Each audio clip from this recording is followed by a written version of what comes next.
Hello everyone, good morning, happy Sunday. Welcome to the live. Please say hi. Please feel free to ask me any kinds of questions that you have.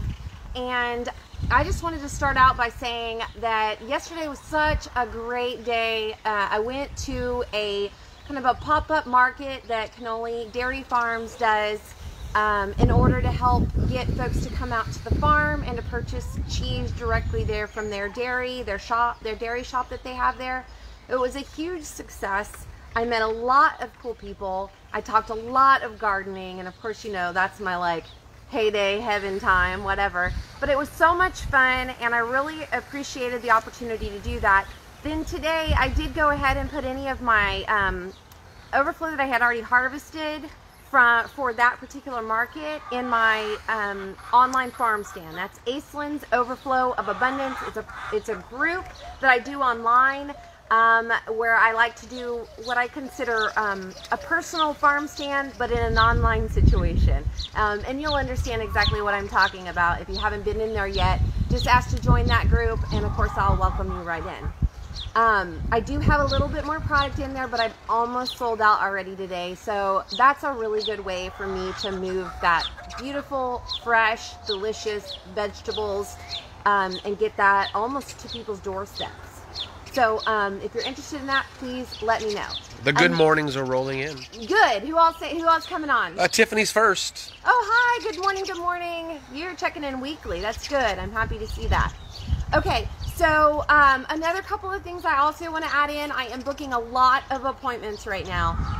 Homestead consulting, on farm, on my farm, on their farm, workshops with students at schools, online private coaching sessions, edible landscape consultations, all kinds of things like that. And of course that makes perfect sense, especially after that massive freeze that we had. People are just kind of readjusting, planning, getting back on track, those kinds of things. And of course it's also that time of year when everybody wants to work on their property, on their land, and really get their homestead activated, their gardens activated, and all that. But if you're interested, please just reach out to me and let's talk about what's the right way and the best way that I can help you out and help you get where you need to get going. And please do me a favor and subscribe to my YouTube channel if you haven't already. I have over a year's worth of recorded lives like this, and then of course all the extra stuff that I do with farming and homesteading and all of that. Any videos that we do like that are up there. So it's a great little channel, and I'm hoping to watch that grow very much in the near future. I'll talk about the podcast at the end of this, because now I really want to get into the meat of today's talk. And today I want to talk about flowers. One of the things is that I have a lot of flowers popping. It has come up in a lot of my conversations recently. I've been asked recently if I've got edible flowers again. The freeze knocked back where I was literally about to have more edible flowers than I knew what to do with. The freeze really knocked that out. So now my flowers are getting back to where they need to be, and I'm really excited to see all the little pops that are starting to come out of the garden. It's a little later for us, because usually here in South Texas, February rains bring March flowers, or maybe March rains bring April flowers. We certainly aren't April rains bring May flowers, because by then things are starting to get sad, right? But we are here now, like really starting to see all those little flowers pop. Some of the first ones you would have begun to see would have been those little yellow flowers, the yellow flowers from the dandelions, the little yellow flowers from your clover, all of that stuff. Really, really important stuff for us to use to help attract those pollinators. Early season yellow flowers help bring you more flowers for your squash, or help bring you more pollinators for your squash later in the season. So flowers is a really important part of your garden. Some of the things that I began talking with folks about yesterday, especially because it seemed like a lot of the folks that I spoke to yesterday are longtime gardeners, people that live on homesteads, people that live on land and have been doing some gardening. But there's a lot of great information coming in about how we're managing those weather issues that we deal with right now, and also how we're attracting all of those different pollinators and using different flowers in our gardens to do some of the work for us. So it's really fun to really get the opportunity to talk about that integrated gardening the way that I talk to you guys about it every single week, and why those flowers are important. Okay, so I just want to go around my garden, and as we point out some of the beautiful flowers in the garden that are really starting to pop, I want to talk about when's the best time to plant flowers, what to do right now if flowers are already blooming, what are you going to do about that? What are you going to do to prepare for flowers? And what if you don't want flowers? Because in some cases you don't want flowers, okay? So let's get started and let's talk about that.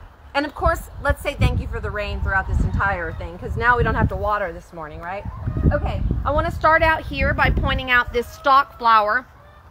Stalk flower is a really good flower to grow in any of your garden spaces. It does very well in the cool season. It likes the weather. It likes the cooler weather. It likes the rain, of course, and as well this flower, and then a snapdragon here, and then I've got some snapdragons going over here as well. Now I mentioned last week that this snapdragon actually made it through the freeze, so she's recovering now and she's putting her flowers back on again. Now you can see here is a bachelor button, and it's really just about to start to pop again. Another plant that managed to make it through the freeze. I'm going to show you a lot more flowers, but one of the things I want to talk about as it relates to getting flowers started. It doesn't matter whether you're talking about the annual flowers like the stalk and the snapdragon, the violas, all the different types of pansies and things like that. It doesn't really matter which flowers you're talking about. Flowering season comes after the winter, in spring. When spring finally breaks, that's when we begin to see the flowers. That's why I hold him. I'm gonna hold him. He's so cute. Spring flowers happen as soon as we get through that the season of greening, when all of the things have greened and really grown a big strong stalk. It takes flowers a long time. I've had a lot of these flowers seeded and in the ground for a very long time before they're now just finally starting to pop their flowers. One of the things you'll need to keep in mind as it relates to that is that you begin planting flowers in the fall. Okay, I know that sounds strange, but that's when you put the seeds in the ground. That's when you get them to the point of potentially having some of their green already on. Maybe they haven't germinated quite yet, but by the time we get through the winter and spring hits and the spring temperatures hit, that's when we'll start to see all that flowers. That's the reason why all of a sudden now, if you go on some drives through Texas, you're going to see wildflowers everywhere because they're all popping. But all of those seeds were either already reseeding themselves from last season, or someone had sprinkled those seeds down in the fall time. That's the best time of year to get the seeds in the ground. Now, if you're curious of whether or not now's a good time to grow any flowers from seed, I can tell you that some of the wildflower mixes will still do really well if you go ahead and seed them immediately. And then you can also go ahead and continue seeding any kind of zinnia flowers, any kind of sunflowers. In addition to that, your amaranth flowers and your celosia flowers. All of those flowers are still really good flowers to seed right now and are very good late spring and summer flowering plants. And so those are some that you can go with right now. Some additional ones that you can go with right now would be annual flower transplants from your nursery. And I would go with any of those, or even from me. I do have quite a few flowering things that are well established in pots that I'd be willing to sell to folks like I did yesterday, and they will do well as well. And when I say annual, just knowing that that plant's only going to live for a year anyways, that once flowering season passes, if it lives through the summer, it might pop flowers again in the fall, but really the idea is that those are flowers you have to change in and out regularly when you go and purchase flowers at this time of year, keeping that in mind. Were there some other questions that you had back there? Okay. So as we're walking around, so that's one thing, just keeping in mind the timing of planting and how flowers are working really well. Okay, so another thing to do is to keep in mind other types of flowering that's occurring. So this is cilantro. Cilantro actually doesn't have the same flavor. In fact, once it begins to flower, it becomes a different plant. It doesn't become a different plant. It becomes a different seasoning, a different spice. And so it's actually at that point coriander. And it switches to the, you then begin to use the seeds and things like that. It actually has a different, it doesn't have the same like strong flavor. So you want to keep those cilantro flowers cut as often as you possibly can in order to keep it growing with the big beautiful leaves that you're looking for with your cilantro. I think I have some over on the other garden area that I'll show off in a little bit. Oh, come this way. I've got a few over here. So see, this is the cilantro, traditional cilantro, pretty young plant. Go ahead and continue to keep trimming it out here in the center and keep that central flower from going to seed. You see how this one has really gone to seed, and it was one of the first flowers that started popping for me, and I wanted to leave it for my pollinators.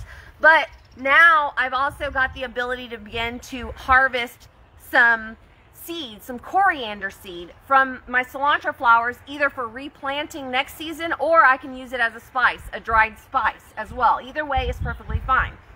One thing that's important to know about cilantro, if you don't already know this, cilantro likes the cool weather, okay? So you're not going to be able to grow cilantro alongside your tomatoes and jalapenos for very long for the salsa. So the best thing we can do is learn to use our cilantro in different types of recipes and things like that. And any of the earlier tomatoes, earlier jalapenos that we get, that's when we can make some of that fresh salsa with the cilantro. Because I still have a little bit of good cilantro that's working this year. It's not quite got so hot that it's miserable yet. Another thing to keep in mind is if you have a whole section or row of cilantro all by itself and one cilantro plant goes to bolt, the hormones of that will continue to encourage the other plants to go to bolt as well. And so one of the things to do is to spread your cilantro out around your garden so that you don't end up in a situation where all your cilantro bolts at the same time. Okay, yes, did you have a question? Yeah, Joanne asks, Joanne mentions that her arugula is flowering as well. Should she trim off the flowering stems? Arugula is one of the plants that I've noticed that doesn't change flavor when it's flowering. I definitely would allow some of it to flower because you're going to get a lot of seeds and it's going to reseed really well. And so you'll have arugula volunteers come up next year. I like to leave it that way. You can trim it out if you want to. What happens, and we'll talk about this a little bit more when we start to see a lot of basil coming into our gardens, but plants just start to thin out when they flower, then they start to put on their seeds. So they shift away from growing their really good green mass that you're trying to get from them and start shifting into making flowers and seeds. And all of their leaves start to get much smaller. So if you want the arugula to maintain a little bit longer, go ahead and trim off some of those flowers. But as we get a little bit further into the heat of the season, when the arugula is starting to not taste as good anymore, get a little more bitter, that kind of thing, go ahead and let it flower at that point, and then you can get those seeds and stuff like that. Laura mentions that the cilantro keeps spreading. She didn't plant it. Could wind have blown the seeds? It spreads on its own? Oh yeah, it's a very volunteer plant. If you start growing cilantro in your garden, in your yard, anywhere, you will be mowing and growing cilantro for the rest of eternity. It's going to happen in the winter time though, because that's when it all likes to germinate and it's most happiest. The other thing that will do that exact same thing is your dill. Dill is also a more of a wintertime plant. Your companions, these are your companions for your brassicas, broccoli, cauliflower, cabbage. So plant a lot of cilantro and dill around those plants. And then when you get to this time of year, when you start to have both the yellow flowers and your cucumbers at the same time, is the perfect time to use your own dill to make your pickling cucumbers and things like that. You do want to go ahead and let those flowers, but just like cilantro, you will have a forest of dill on your ground once you begin to let things flower. Now, one of the things that's really important to me as it relates to the weather, the rain, the floods, the droughts, all the things that we talk about, the violent weather that we deal with down here in South Texas, is that I absolutely set things up to grow permaculture style. So if you have reseeding and things that are growing and multiplying in mass quantities, that's not a bad thing. if it's too much in an area that you want to put something else in, just pull it out. Eat it, feed it to your animals, whatever you choose to do it, mow it over, it doesn't really matter. But growth is very important. Hey, quit that. Growth is very important, so you got to continue to just keep letting the seeds go and letting them plant. Now come over here and look, you'll see where last season I had amazing red sage salvia everywhere throughout the whole garden. Big, massive, taking over the whole garden. The freeze killed most of it. However, it's all had reseeded. I'm going to have beautiful red flowers all over this garden before too long. And I'll show you on the other side over there in just a minute another flower like that. But before we get any further out of this garden, I want to talk a little bit about things you don't want to flower. Okay? So here's a good example. Someone actually sent me a photo of this. This is my cauliflower that I planted late. It got planted after the freeze. And the thing about it is that the plant itself was already so mature, but it hadn't had a chance to really get big yet. And so what happens is the head or the flower never really gets big, and then it'll start to separate out. So basically this is done. I can leave it if I want it to seed. This cauliflower plant is not going to grow any extra florets or anything like that. So it's kind of my decision at this point of whether I want to gather cauliflower seeds from this plant or whether I just want to go ahead and get that plant out of the way and put something different in this space over here. You can see that this broccoli right here is starting to do the same thing. It's starting to kind of open up. So it's getting pretty close to the point where I might go ahead and cut this out. Now the difference between broccoli and cauliflower as it relates to flowering is that broccoli, once you cut the head flower off, will continue. And you can see I did that last week. Kind of a small head after the freeze, all that. But look, I'm starting to make lots of little baby florets. So are those still going to taste right? Oh, absolutely. Okay, yeah. Beautifully. Just like any other broccoli. In fact, when you buy a bag of frozen florets from the,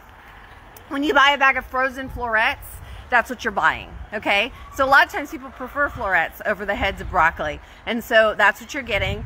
You would get a lot more of that if the plant was a lot bigger, but those plants, the timing for the freeze with me and my broccoli cauliflower was a little off, and that affected how my broccoli and cauliflower came out this year, but I'm pretty okay with it. The other thing to keep in mind is just like with the cauliflower, you can also go ahead and let those broccoli plants go all the way to the point of flowering. They're going to put on some pretty yellow flowers, and then you will get some seeds from your broccoli too if you choose to do that.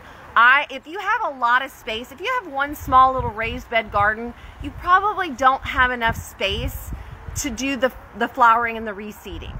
But if you have a nice sized garden that you're growing, or you're trying to take over a section of your yard and do a permaculture style full kitchen garden, just like what I've done here, let things reseed.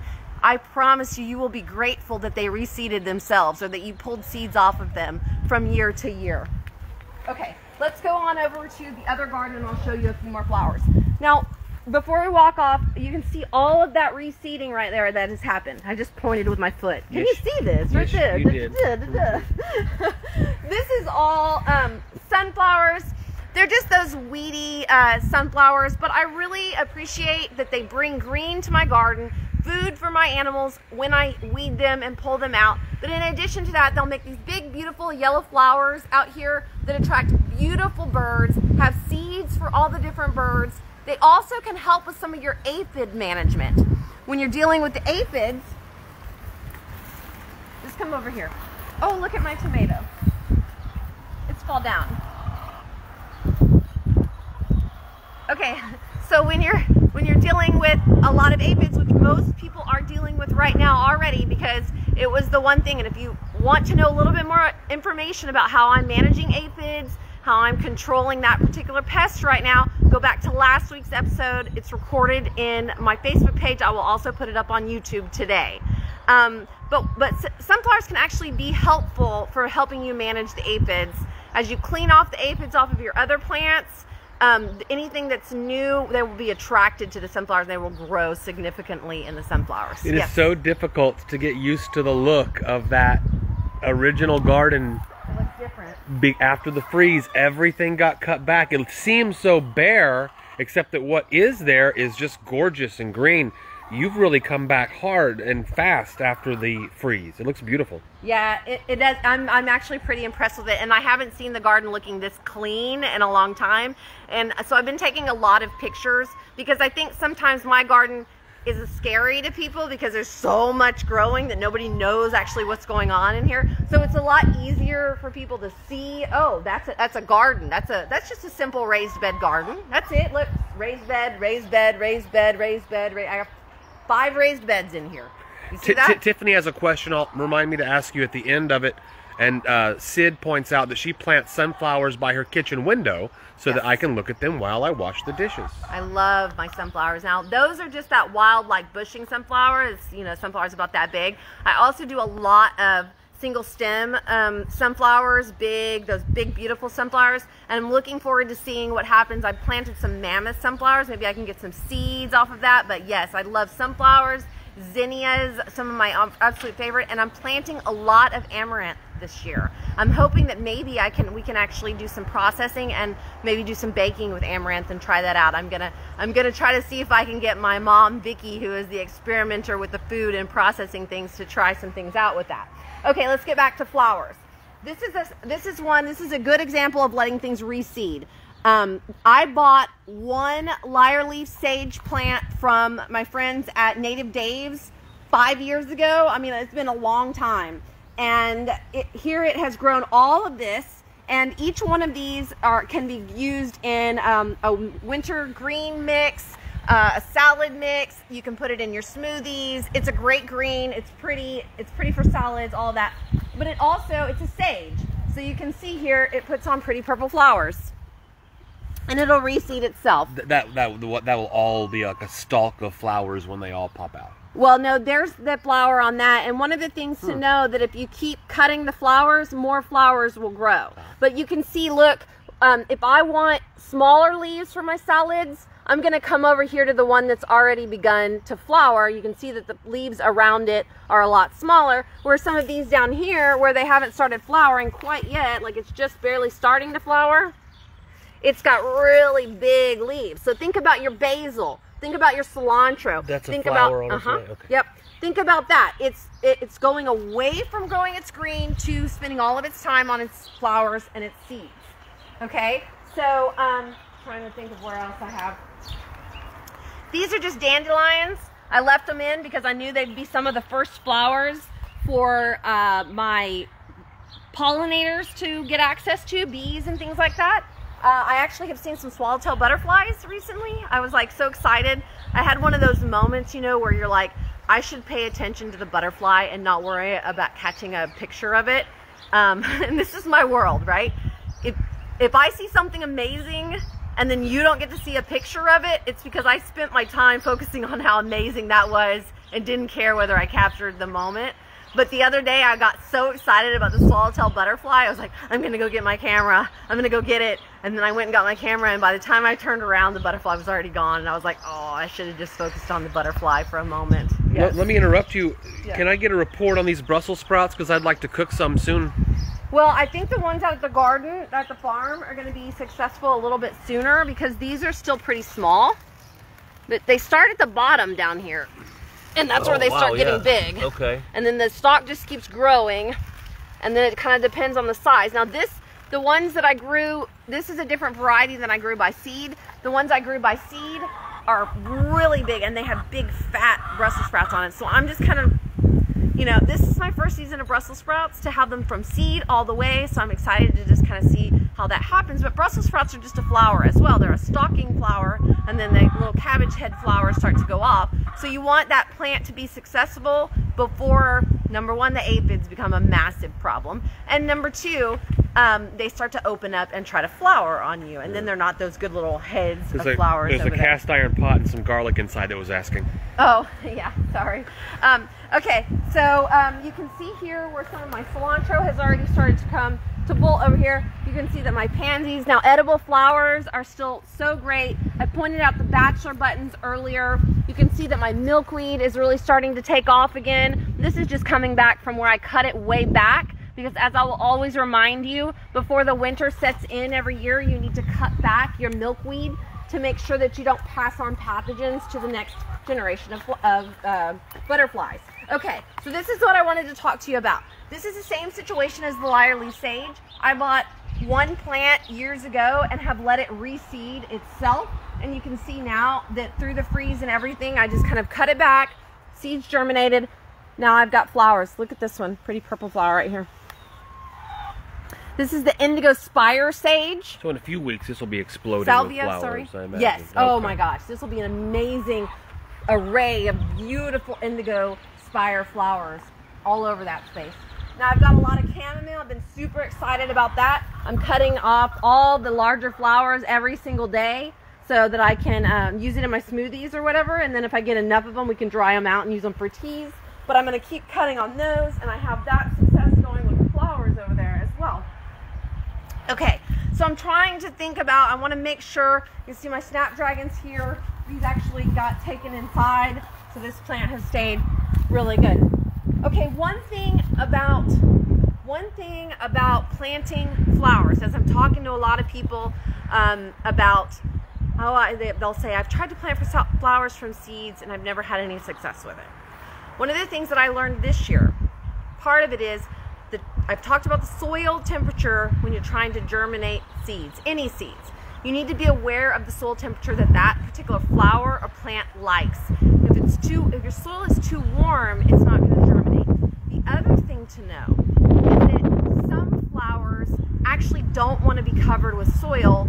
They need sunlight, direct sunlight on them in order for them to germinate. So that's been an interesting new way for me to learn, and it's been way more successful when I just sprinkle the seeds on top of my little pots or on the ground for that matter, and then just leave them there, not to have to worry about any kind of covering them with soil or anything like that. So yes. Look over your right shoulder. In the coop is a hibiscus plant. Yes. Laura asks, will hibiscus grow back after the freeze? I think some of them will. I'm not 100% sure that that one will or not. You can look at it. I think we lost a lot of hibiscus plants around the area down here. But the good news about hibiscus is they're cheap and they grow fast. Yeah, I'm pretty sure this one's probably dead. I tell you, usually if you can snap it like that, that's a pretty good indicator. Now, whether, I mean, it in a freeze in the past, not that hard freeze we had this year, right, a couple weeks ago, but in a freeze in the past, this thing fell way back. I cut it back and it did pop back. Yeah. I'm just wondering about 2, 3, 4 days in a row of that freeze, if that's going to do a hibiscus in generally. I don't know. I'm still, I mean, you can feel it soft all the way down to here. Yeah. Laura also goes on to say, all my roses came back after the freeze. Yes. Roses are great. Yes, roses, hugely successful. You know, the thing about it is that outside of the tropical flowers, of which we grow a lot of down here because we like to play with fire from time to time, most of the flowers can handle cold weathers, cold freezes, and things like that. So don't be so afraid. Like I said, plant in the fall, knowing that you're going to have the most beautiful flowers in the springtime and all of that kind of stuff. So, yes. Okay, a bit of a detour. Tiffany, I told you had a question earlier on. Mm-hmm. She's noticing you've got raised mounds here, and very large question, where do you get the dirt? What mixture do you use for the piles of, and she calls them a horticulture bed, which may be the first answer. It's not a horticulture bed, it's a Hugelkultur. Hugelkultur. Hugelkultur. Hugel. She might have typed it in and it auto-corrected. Hugelkultur, Hugelkultur bed. Of course, a Hugelkultur bed starts with the carbon material that you build up. And the carbon material would be wood scraps, compost, what do you call this stuff? Mulch. And depending on the size of the bed, you want to create logs, and then logs of varying size. Yes. So this is a Hugelkultur mound right here. I use raised bed potting mix. My favorite brand is Kellogg's Organic Raised Bed Potting Mix. I use a cheap topsoil. Do you have any idea what the brand is? I don't know. You can get it in any of the box stores. We buy ours at Home Depot, and it looks like a generic topsoil. Topsoil. $1.50 a bag to kind of thing. Just give me a little bit more oomph without so much expense. I use cow manure compost. We actually have large quantities of it because, well, here I have chicken manure compost, but like out at the farm I have large quantities of cow manure compost. So definitely somewhere you're going to have to get some compost from for it. You can also use peat moss to help give the bulk of getting your beds up, but use this kind of carbon material. Tree trimmings, like see that big pile in the chicken coop over there of just like twigs and logs and all that? That's all stuff from my land. And after you just trimmed all your dead stuff on your property, you probably have quite a bit of material. Use that material to build it up. Whether you're doing it just like I do, where you don't put a wood box around it, or if you put a wood box around it, or if you use a big cattle tank feeder to put it in. What do you call those things? Those big metal things that they use. A tank. Yeah, like those big metal things people use to plant. Same thing. Anything you want to do, because carbon is essential in garden growing. It's not just throwing a bunch of dirt in a no. Right. You need some carbon. And somehow, and if this is kind of the first time you've listened to me talk, I have talked about this quite a bit, but somehow we got this old idea that what the carbon did in terms of sucking nitrogen out of the soil was more harmful than what the carbon does in putting sugar in the soil to feed the mycorrhizal fungi that then helps you get helps your plants get nutrients. And so we've convinced people not to use this kind of stuff in their gardens. But you have to, especially down here where we are, where we have this heavy clay and sand, and there's hardly any trees down here. So there's not a lot of carbon material like in the forest, where you've got forest floors of fungi and all kinds of stuff growing. But you also have decades and decades of accumulated leaves. Carbon. And that's the thing. Just like you eat carbon, when they say low carb, I need low carb food. Well, it's just sugar. That's what it is. But sugar feeds the fungi. The fungi is the network that helps each one of your plants get access to the nutrients, the fertilizer that you put in the ground, all of that kind of stuff. So the best way to cut down your costs of putting in your raised bed mix is to use lots of carbon material, lots of mulch, lots of tree trims, lots of logs, all of that kind of stuff. And because that's going to decompose inside the middle of your raised bed or container and distribute nutrition to the plants from the inside out. Exactly. And it's See what I've learned just listening to you over the years? Yes, it's essential. And it's going to add heat in the wintertime so that less things freeze, less roots freeze. And it's going to have moisture and cooling temperatures in the summertime when it's too hot. It really is the closest that we can make in our backyard or wherever we're growing of what nature does when we leave it alone. Exactly. Nature, a lot of life grows where a lot of life lives. More life is there, more life will grow. Just keep that in mind about any of your gardens. That's why you talk about the pollinators and the birds, because they have a function within nature that we need to duplicate for maximum success in our own gardening. Yep, and we're going to manipulate it a little bit, but as much as we can stay out of the way. I'm talking way too much today. No, you're doing good. No, you're doing good.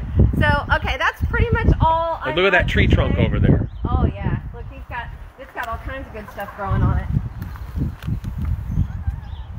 So, and that's the thing too to know that these are decomposing fungi. So you want fungi in your garden because it's helping you to break things down. It's helping you to create compost. It's helping you to have breakdown. You want all the things together because they learn to interact and help each other, and some things make other things better, like basil and tomatoes. Grow your basil and your tomatoes together. It's that time of year. Get your tomatoes planted, get your basil planted all around it. Use basil and then cilantro and dill. Those three things are like a cover crop herb, basically. Let them flower, let them reseed, let them grow everywhere, because number one, they're going to protect your plants by sending out allelopathic hormones all around to let pests know we don't want you here. one thing they're going to do. The second thing that some of them do is create a flavor profile that tastes better. So tomatoes and basil, your tomatoes will taste better if they're surrounded by basil. The third thing they're going to do is they're going to flower and draw in the pollinators. You need those pollinators for your flowers to get more tomatoes, more squash, more beans, all of that kind of delicious stuff. And number 4, then you can harvest all that amazing, beautiful, delicious herbs and all that stuff. And there's so many ways to use herbs when they start to grow overall abundantly and you don't know what to do with it all. There's so many great salts mixes you can make. You can dry your herbs. There's so many ways to use herbs. And so I hope you guys will give it all a try. I definitely hope you guys will give more flowers in your garden. That was one thing in yesterday's conversation with most of those folks that have been gardening for a really long time. If I could impress upon them 2 really important things. One is you gotta have mulch, you gotta have carbon in your gardens. And 2, you have to grow everything together. You have to start thinking about all the different types of flowers and flowering herbs that you can plant in your garden all together. And it's okay if you do sections of herbs, one section of herbs, just so that it's real easy to go out and harvest. But then think in terms of using the rest of those herbs and those seeds and all that excess seeds that you have that you may or may not need as a cover crop to just grow around your beds, to fill in all that space and to cover up all that bared soil that you don't want to get dried out. One last question if you want it. Okay, ready for it. And it's timely. Perfect. Bluebonnets. Do you just throw the seed in the yard? In the fall.